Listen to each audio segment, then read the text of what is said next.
నమస్తే AP spot news కి స్వాగతం. నా పేరు సుమలత. ముందుగా ఏపీ స్పాట్ న్యూస్ లో ముఖ్యాంశాలు.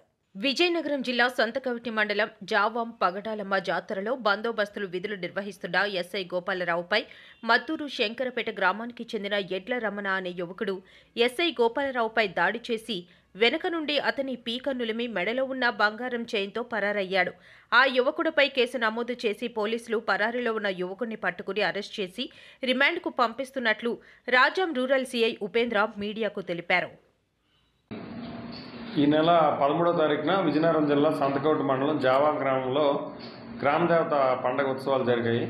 ఈ గ్రామంలోనే శాంతి భద్రతల గురించి అక్కడ బందోబస్తు నిర్వహిస్తున్నటువంటి మా ఎస్ఐ గారిపై మద్దూరు శంకరపేట గ్రామానికి చెందిన ఎడ్ల రమణ అనే ఒక వ్యక్తి దాడి చేసి గాయపరిచి ఆయన మెడలో ఉన్నటువంటి చైన్ని దొంగిలించుకుంటూ పారిపోవడం జరిగింది.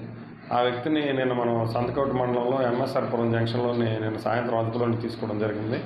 అదేవిధంగా అతని వద్దన ఉన్నటువంటి ఎస్ఐ గారి చైన్ సుమారు 2 తులాలు దాన్ని రికవరీ చేసుకోవడం కూడా జరిగింది. అదేవిధంగా అతన్ని అరెస్ట్ చేసి ఈరోజు రిమాండ్ నిమిత్తం కోర్టులో హాజరుపరచడం జరుగుతుంది. అంటే అక్కడ ఏంటంటే ఆల్రెడీ అక్కడ అంతకు ముందే గొడవ జరుగుతుంది. జావాకు చెందిన సుమారు ఒక 7-8 మంది, అదేవిధంగా మద్దూరు శంకరపేటకు చెందిన ఒక 7-8 మంది కుర్రోళ్ళు ఒక చిన్న విషయమే వాళ్ళు అక్కడ తోపులాట జరుగుతుంది. ఈ తోపులాట దీనిలోకి ఎస్ఐ గారి సిబ్బందిని తీసుకుని వెళ్ళి వాళ్ళని విడిపించడం జరిగి ఎటు వర్గాన్ని అటువైపు పంపించడం జరిగింది. పంపించినప్పటికి కూడా ఎవరైతే ఈ ముద్దాయి ఎడ్ల రమణ అనే వ్యక్తి ఉన్నాడో అక్కడి నుంచి వెళ్ళిపోయినప్పటికీ మమ్మల్ని ఇక్కడి నుంచి బలవంతంగా పంపించారు. అదేవిధంగా ఒకవైపు ఎస్ఐ గారు మాట్లాడారని ఒక దురుద్దేశపూర్వకంగా ఆయన మనసులో పెట్టుకొని వెనక పెట్టుకొని వెళ్ళిపోతున్న ఎస్ఐ గారిపై అకస్మాత్తుగా వెనక నుంచి దాడి చేయడం జరిగింది.